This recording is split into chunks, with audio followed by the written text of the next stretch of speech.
It took a while, but eventually the answer was yes. Tulip Siddiq was notable by her absence this afternoon, the only Treasury Minister not to accompany the Chancellor when she addressed Parliament today about the tumbling economy, because Tulip Siddiq's own career was in freefall. By late afternoon, the Prime Minister's friend, neighbouring MP and member of his government resigned. It's a resignation some have been calling for weeks. Do you have full confidence in her? Tulip Siddiq has acted entirely properly by referring herself to the independent advisor, as she's now done. More than a decade ago, pre-MP life, Tulip Siddiq and her aunt Sheikh Hasina, and the Russian President Vladimir Putin. Miss Siddiq was there, she says, to see her family because Aunt Sheikh Hasina was the Prime Minister of Bangladesh. Last August, Sheikh Hasina's 15-year rule ended after student-led protests. Her party, the Awami League, has been accused by political rivals and human rights groups of rigging elections and carrying out extrajudicial killings. None of which is anything to do with Tulip Siddiq, but this central London flat is. It was bought in 2001 by a property developer linked to the Awami League and then given, cash-free, to Tulip Siddiq in 2004. Last month, Bangladesh's Anti-Corruption Commission began investigating claims Sheikh Hasina's family embezzled billions from the nation. Tulip Siddiq was named in the Bangladeshi investigation, and 8 days ago, after a string of adverse headlines, Ms Siddiq referred herself to the UK government independent advisor on ethics. In her letter to Sir Keir Starmer today, Tulip Siddiq says, "It is clear that continuing in my role as Economic Secretary to the Treasury is likely to be a distraction from the work of the government." But she makes clear the Prime Minister's independent advisor on ministerial standards has confirmed that I have not breached the ministerial code. In Sir Keir's reply, he reiterates, "I also want to be clear that Sir Lawrie Magnus, as independent advisor, has assured me he found no breach of the ministerial code and no evidence of financial improprieties on your part." The independent advisor's letter, though, contains a bit more nuance, concluding, "It is regrettable that she was not more alert to the potential reputational risk, both to her and the government, arising from her close family's association with Bangladesh. I would not advise that this shortcoming should be taken as a breach of the ministerial code. But you will want to consider her ongoing responsibilities in the light of this." Now, I think the Prime Minister was far too slow to act in this case. The independent advisers' reports say there are still a number of unanswered questions. Channel 4 News has been asking Tulip Siddiq about her connections to the former Bangladeshi regime since 2017.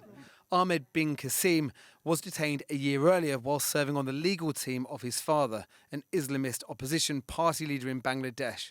When she was asked if she would use her connections to seek Mr Qasim's release, this is how she replied. Are you aware that I'm a British MP? I am. You are. You're okay. also very well and connected to the and regime. I'm born in London. Are you implying I'm a Bangladeshi politician? You have I don't think that's the right thing to you have imply. said many times. You've You said need to be very on a careful. blog post. You've I'm said a on a blog Labour post. MP for Hampstead and Highgate. You've described yourself as a. Sir Keir Starmer has been Prime Minister for just over 6 months, and Tulip Siddiq is the second minister he's lost.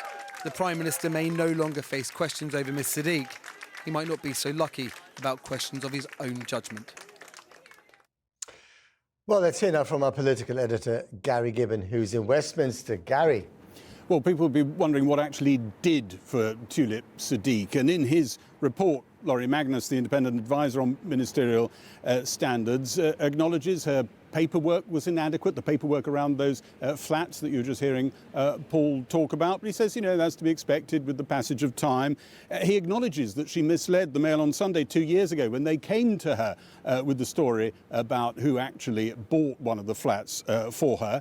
And although they were onto something, she turned around and threatened them with legal action at the time. Again, Lawrie Magnus says it was inadvertent. She hadn't quite understood who had given her one of these flats.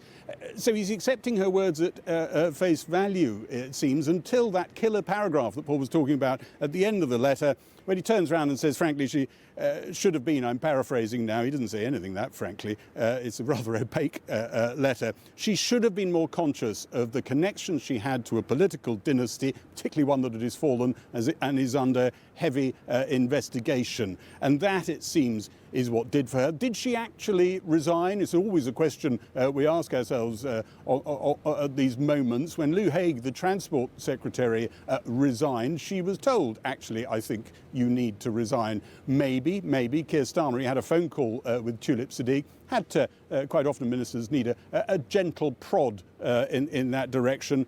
Maybe he did that there. Has he treated her differently? Because there were friendly relations between them, particularly earlier in his career. Has he treated her differently from Lou Hague?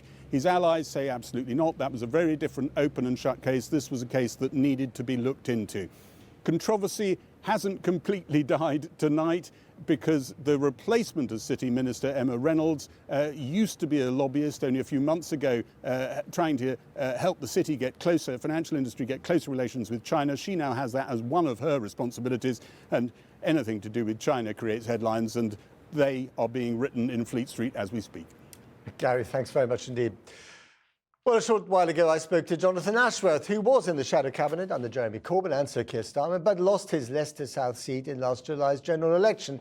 He's now running the think tank Labour Together and asked for his reaction to today's resignation. Well, I think it is a credit to Tulip that she has resigned this evening, because she did refer herself to the independent adviser on these matters. The adviser found that she hasn't broken the code, but she recognised that she was becoming a distraction. And in the circumstances, she's left the front bench. I think that's the right thing to do. And of course, I think her behaviour is a stark contrast to the behaviour that we saw from various Conservative politicians under the last government. So she resigned because she thought she was becoming a distraction. You could argue that a distraction is precisely what the government needs at the moment with all its economic woes.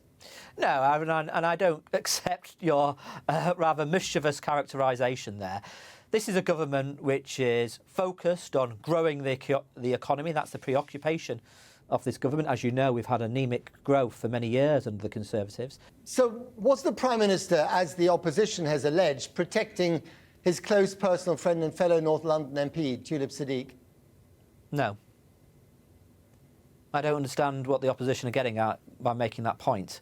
The Prime Minister was overseeing due process. Tulip Siddiq had referred herself to the ministerial adviser who was looking into it, and quite rightly waited for the outcome of that inquiry. The ministerial adviser said she hadn't broken the code, but in the circumstances, she thought it was the right decision nonetheless to leave the front bench. I think it's important that the Prime Minister follows due process. Right. And if the Tories think there's something else untoward has happened, rather than spread innuendo, they should just spell it out. Not so long ago, the Prime Minister said he had complete confidence in Tulip Siddiq. Does he still have confidence in Tulip Siddiq, even though she's done the honourable and right thing to resign? Well, inasmuch he has confidence in her to continue as a Member of Parliament, of course, and he recognises that the ministerial code has not been broken. The fact that the pound, is the worst performing major currency this week, the fact that our borrowing costs are at a 16-year high, the fact that, business confidence has drooped, dramatically in recent months, these are not global problems. These are the problems, of the government's making, aren't they? Well, the dollar has strengthened, which has an impact on currencies across the world. There is turbulence in the bond market.